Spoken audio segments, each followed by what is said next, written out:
Haleluya. Hao ndio wanadamu namna walivyo. Wewe unategemea nini unavyopanda wema kwa mtu?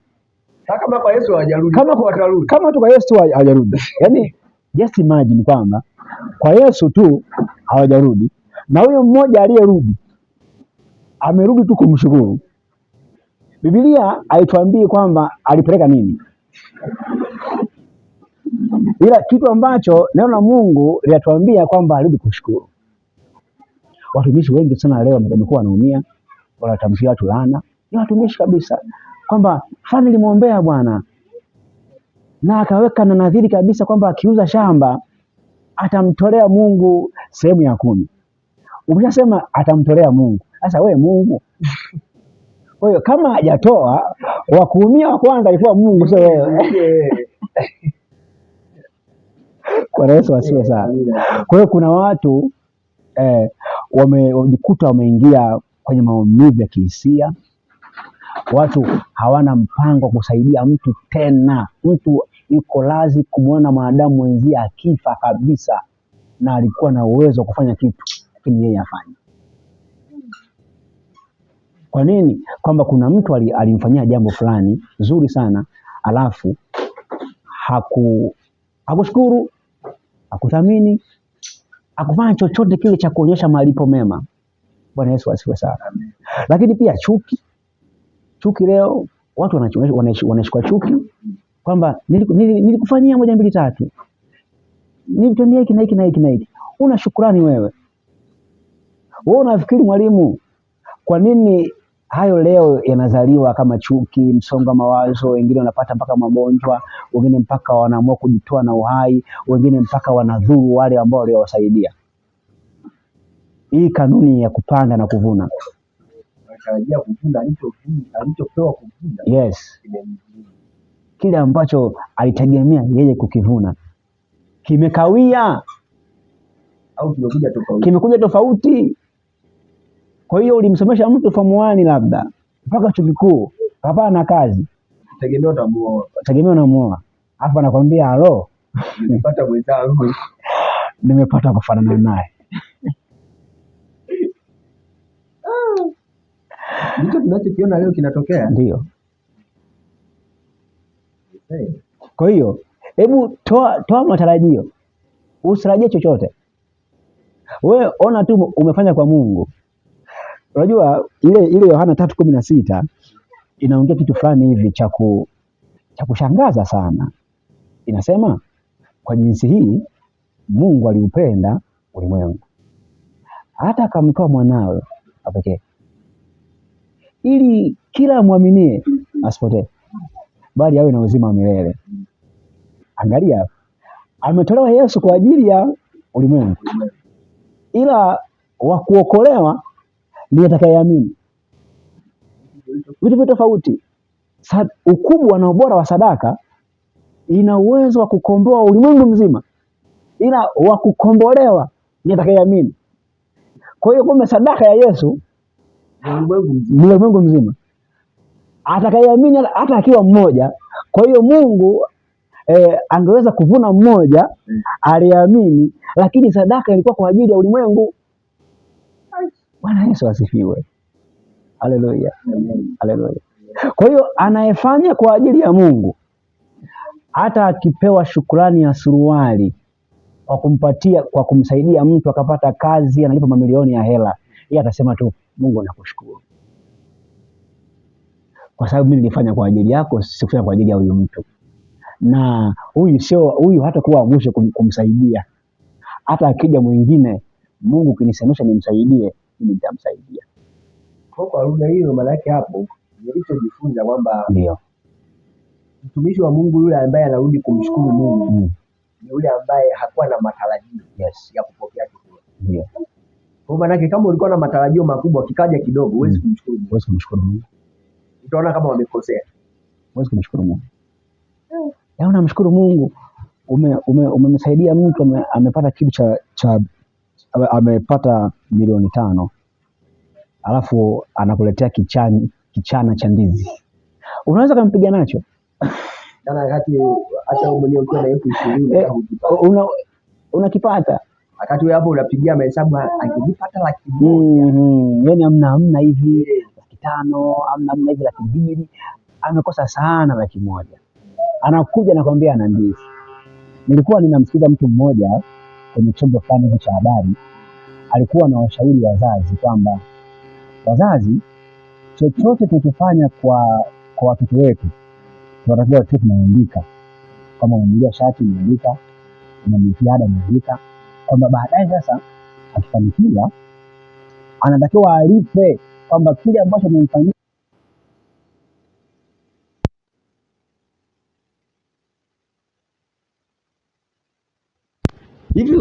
Hivi mtoto kwa mwezi unaweza kukuta mtoto amekaa miezi 6 anampelekea mzazi wake kiroba cha unga cha kilo 10, na mtoto anapewa kwa mzazi iko kiroba, anachekelea, ana amani moyoni, iko comfortable kabisa, ana shida namna yoyote. Kilo 25 anaweza kaa miezi 6 akampa baba suruali moja. Lakini mtoto alipokuwa kwa baba ilikuwaje? Alikuwa anakula kila siku, alikuwa anavaa kila alipohitaji, na wakati mwingine anazila anasema mimi sili ugali na nataka kula chips, kila siku ugali baba, no mama, kila siku ugali hapana. Ila mtoto akikua, mzazi akiwa mtoto hataweza kufanya kama alichofanya mzazi kwa mtoto. Kwa hiyo ndugu zangu, hebu tuache matarajio. Hii itakusaidia sana hii. Usimtegemee mwanadamu, tegemee Mungu. Ndio maana Biblia imekazia, inasema amelaaniwa mtu yule amtegemee mwanadamu. Ni mtoto wako usimtegemee. Wewe fanya. Ni mdogo wako usimtegemee. Una nafasi ya kufanya, fanya kwa moyo. Kama kwa Bwana amefanikiwa, hajafanya kitu, wewe muangalie Mungu. Mwenye jukumu la kumkumbusha ni Mungu, na mwenye jukumu la kulipa ni Mungu, sio uliyemsaidia. Aliyesaidiwa amepokea msaada kutoka kwako, lakini huo msaada kwako wewe ni njia tu, wewe ni kibebeo tu. Aliyemsaidia ni Mungu. Kwa hiyo kama ni ugomvi, ni wa mtu na Mungu, sio mtu na mtu, sio mtu wa msaada na mpokea msaada. Bwana Yesu asifiwe. Haleluya. Haleluya. Kwa hiyo fanya jambo kwa moyo, wala usimwangalie mtu, wala usimtegemee mtu, ili usiumie. Uwe na utulivu, uwe na amani ya moyo, ulinde sana moyo wako, ili uweze ukapata furaha ya ndani, lakini pia hata Mungu naye akakukumbuka. Hebu aache mategemeo. Yusufu amemtafsiria ile ndoto yule mkuu wa wanyoshaji. Kuna neno jema sana aliongea pale Yusufu. Alisema hivi, niambieni tu ndoto yenu, kwa sababu kufasiri ndoto si ni kazi ya Mungu. Hivi unakumbuka alichomwambia baadaye yule alimtafsiria ndoto? Alisema ukanitaje.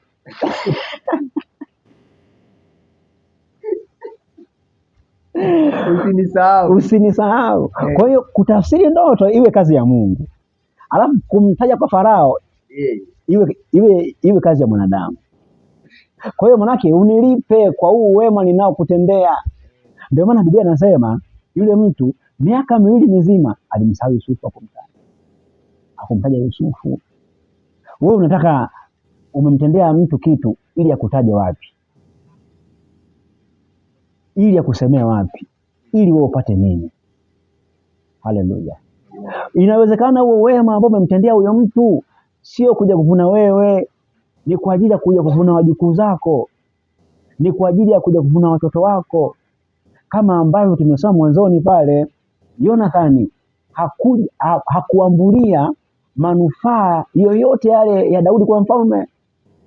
Daudi anakuja kwa mfalme, Yonathani ameshakufa muda mrefu, lakini ule wema kwa sababu ni mbegu, mtoto wake, Biblia inasema mtoto wake alikuja kuvuna. Tena mlemavu kabisa, na alikuwa na hali ngumu sana kiuchumi, lakini Mungu akaja kumkumbuka. Kwa hiyo akumbukae watu ni Mungu. sio mtu. Alipaye watu ni Mungu, sio mtu. Kwa hiyo unapopanda mbegu ya wema, usitegemee chochote. Unapomtendea mtu mazuri, usimwangalie mtu uliyemtendea, usimwangalie mtu unayemtendea, muangalie Mungu, kwa maana Mungu yeye ndio mwenye kulipa watu wa ujira. Mungu yeye ndio anayekumbuka watu waliotenda mema, yeye ndio anayelipa. Biblia haionyeshi kwa mwanadamu ndio anayelipa. Biblia inatuambia Mungu ndio anayelipa. Wewe kwa nini unataka mtu akulipe? Ukitegemea na unataka mtu akulipe, uwe na uhakika lazima utavurugika, lazima utaumia, utapata madhara, utaharibu nafsi yako, roho yako na mwili wako, lakini pia utaleta uharibifu na kwenye maisha ya watu wengine, na hata yule ambaye pia ulimsaidia utamchafulia. Watu wanasema yule mtu hana shukrani. Kwani wakushukuriwa ni nani? Ni Mungu. Wewe ukisema tu mimi nilifanya kwa ajili ya Mungu, amekuja ameshukuru, it's okay. Hajashukuru ni sawa, hilo jambo ni yeye na Mungu. Bwana Yesu asifiwe sana. Haleluya, haleluya. Chukua hili jambo, lifanyie kazi hili jambo la kupanda na kuvuna. Unapofanya mema, unapotenda mema, usitarajie chochote kwa mwanadamu, lakini pia usimwangalie mwanadamu unayemtendea. Wewe tumwangalie tu Bwana. Shalom.